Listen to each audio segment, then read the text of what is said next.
Hello beginner dragons, this is Mr. Van, and today is going to be the end of the third week for this month, which means today we are going to go over our physical and mental goal for this week, and then we are going to do a warm-up, and then we're going to add some details that you might not know about your outline troll. So first things first, our physical and mental goal. Our physical goal is power, which means how hard you're hitting something. And this week we're learning about how we get power through anchoring. So anchoring is basically using the earth to our advantage when we're hitting something. So an example that I always do is, I don't have anything to hit on me right now because right now I only have walls, but let's say I have a pillow and I want to kick it. So if I just pick up my foot and kick straight out, that's not really going to do anything. But if I use my back leg and I push off the ground when I do it, you can tell that it's getting more power because I'm pushing off the ground. I'm using the momentum from the ground to push myself forward with the kick. And you can kind of see it even if I'm doing it in the air because my leg is going forward and it's making me lean forward. While if I was just standing straight and I just kick, I'm not going to move. But if I kick forward while pushing off the ground, I have to lean into it. So that's giving me power from two ways. Pushing off the ground, which makes my momentum go forward, and it's giving me more of my weight going forward, which makes it back mass as well, which is what we talked about last week. So that is how we get power through anchoring, basically using the earth and using the power of the earth to push ourselves forward and hit the target with more power. So now we are going to talk about our mental goal, which is kindness. And kindness is being nice to others. And there's specific things that you can do to be kind, like donating to charity or helping out a homeless person or giving someone a compliment. But there's some things that aren't really things that you consider nice, but you do because it's the right thing to do. And that's called a random act of kindness. So something like holding the door open for someone or being polite and saying please and thank you and stuff like that. Those are polite things to do even if it's not something that you need to do. So something like if you're at the grocery store and someone's ringing up your items, you're checking out and they're putting all the items on the scanner and then putting it in the bag. Just saying please is a random act of, not please, saying thank you. Just saying thank you could make their day. They might be having an awful day at work. They might have just had to clean up a spill on some aisle and they just really had a bad day. So now they're checking out someone and they just said thank you. And that's a really nice thing to do. That will cheer them up a little bit. So that's just one thing you can do to cheer someone up.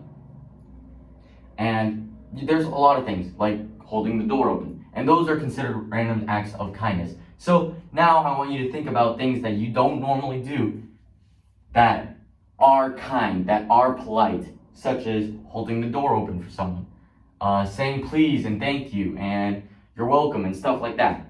Stuff like that is random. And I want you guys to think about how you can do it more often. How you guys can hold the door open for more people when you're going to a restaurant or something like that. So that just makes the world a better place. And I want you guys to have that sort of kindness in your mind. Now we're gonna do a warm-up. I've been saying for the past couple weeks that you guys can do whatever warm-up that you guys want to, and that's true. I don't really give you guys a specific warm-up. I do a warm-up based on what I want to do for the day. So you guys can do whatever you want. So say that you feel like your legs are being really weak and you can't really feel them really well. Maybe you guys can do some plyometrics like jumping up and down or jumping jacks or whatever. You guys can do that. Maybe you feel like your arms are pretty weak. You guys can do push-ups. You guys can do wall push-ups. You guys can do wide out push-ups. You guys can do diamond push-ups. Whatever you guys want. Yeah, those are just some examples. In fact, I'm probably gonna do my own push-up warm-up because I feel like my arms are getting really weak. So, I might want to do that.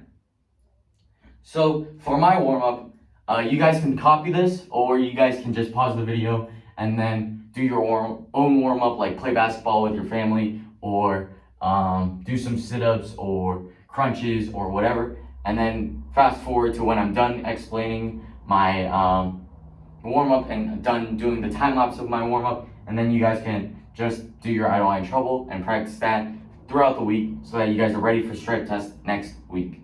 But if you guys want to do my warm-up, you guys can do my warm-up, which is basically normal push-ups. I want you guys to do maybe 5 to 10 push-ups normally. Then I want you to spread your arms a little farther out. So regular push-ups, your arms are about shoulder width apart. Then you want to do a little farther out than shoulder width, and you're doing those push-ups. And then I want you guys to do diamond push-ups, which is when you do a push-up, but you're making a diamond with your hand and you're pushing up and down based off that. So if I'm gonna do it off the wall, I can do diamond push-up like this. So those are, again, 5 to 10. So 5 to 10 normal, 5 to 10 wide, 5 to 10 diamond. And then if you want, you guys can do 5 to 10 fist.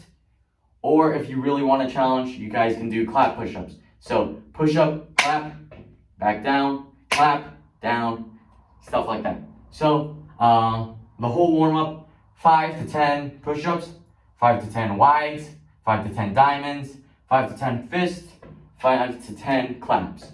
And then that will be the end of it. So I'm going to do that time lapse really quick, and then I will see you guys for your I don't want any trouble. Alright, beginner dragons, and I'm back. So now we are going to move on to our I don't want any trouble. This I don't want any trouble is really short. It's probably like 3 moves. So I'm going to give you more details than I would with your form. So first we go I don't want any trouble. We put our stance into a guard stance so that our belly buttons are pointed to that wall and our right foot is in the front. So guard stance. We do a slide up side kick. I'm gonna do it to the side really quick so that you guys can see what I'm doing. So I bring my back leg, slide up. I do a side kick like that. I'm sorry if you heard my hip hop, but that's kind of what happens when you get older. You slide up, you do a side kick like that, back fist, and then a palm strike. So that is your I don't want any trouble. Now, there are a couple details that I want you guys to know. When you do that slide up, make sure that when you slide, your toes are pointed towards your back. So if I'm looking that way, my toes are going that way. Or if I'm looking that way, my toes are pointed towards this wall. Because if you do that, you get more anchoring, which means you can push off the ground a little more, which makes my foot slide further, which gives me more power. It also makes me more balanced. So if someone's trying to push me, I have more balance to push back and stay stable. And third reason, it's the most important reason, it makes sure that my knee won't break. So if I'm kicking like this or like this with my toes pointed anywhere except that way, I could twist my knee and my bones near my knee so that it just pops out and my knee isn't connected to my leg anymore, which isn't really good. So you want to be able to point your toes towards the back so that you have more balance, more power, and you're safe. So once we do that, we're going to do a back fist. Back fist, pretty plain and simple. You point your elbow towards your target. So let's say my target is this wall. I point it, I extend my my arm from my elbow like that, and then I bring it back in. So it goes up, out, back, down, kind of like a kick. So bring it out, then back in. After that, we're going to do a palm strike. For a palm strike, I want you guys to hit with this part of your hand. This is called the palm heel. And that part is the bone, basically. So that once you guys hit with that part on something soft, like the pressure points in your neck or your nose, you could hurt someone really bad. So if you hit them in the nose, you're going to break their nose. Maybe if you hit the pressure points in the neck or in the jaw, you could knock them out, stuff like that. So you want to practice doing that. And make sure that you bring back your fingers. Because if I'm pointing my fingers forward and I go like this, and I try and hit really, really hard, I could break my fingers. So bring them up all tight so that there's no gaps in between my fingers, and bring them back so that I can hit with only the palm heel of my arm, of my hand.